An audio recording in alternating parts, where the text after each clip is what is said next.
Le meilleur outil, c'est celui qu'on a sous la main. Et si vous êtes déjà dans l'écosystème Windows, pour vos listes de tâches, c'est peut-être To-Do qui va faire l'affaire. Bienvenue, vous êtes sur J'ai pas le temps pour ça, le podcast proposé par Eric Boucher. Je vous présente des trucs, des astuces, des outils, des méthodes pour être plus efficace au quotidien et terminer la journée plus tranquillement. Microsoft To-Do, c'est son nom.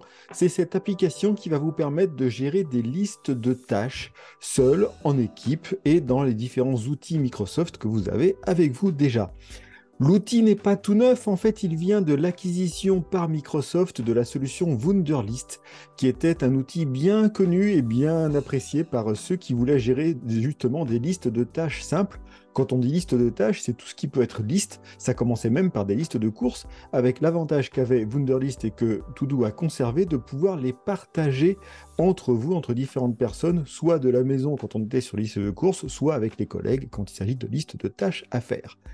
Comment ça se présente de la manière la plus simple possible? Ce sont vraiment des listes. Il y a un écran d'accueil qui s'appelle Ma journée dans lequel je vais pouvoir mettre justement ce que je vais faire aujourd'hui.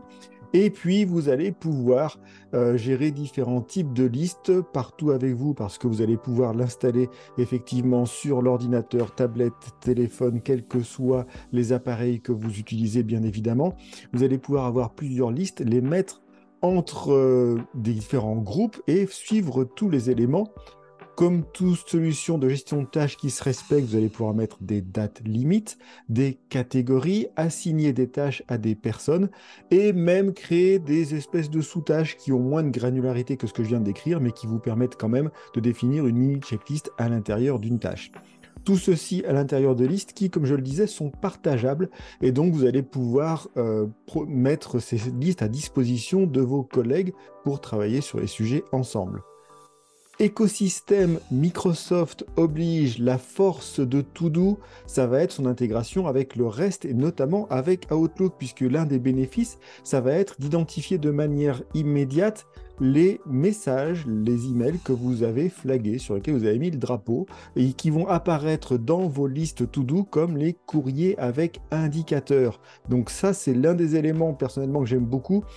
Si vous me suivez et que vous avez entendu parler d'organiser pour réussir ou de productivité parfaite, vous aurez entendu parler de la capture et de ces multiples points de capture qu'on a. Ça permet de limiter les points de capture puisque vos emails identifiés arrivent dans To-Do qui devient votre point d'entrée unique.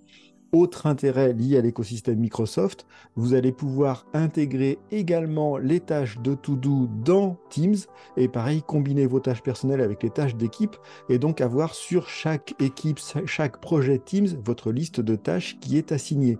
Donc on a quand même pas mal de bénéfices à partir du moment où vous êtes dans l'écosystème, c'est souvent là-dessus que ça va se jouer, donc de pouvoir combiner des listes de tâches relativement simples, partageable avec un suivi de vos emails identifiés et de pouvoir intégrer tout ça dans un Teams si vous en avez besoin.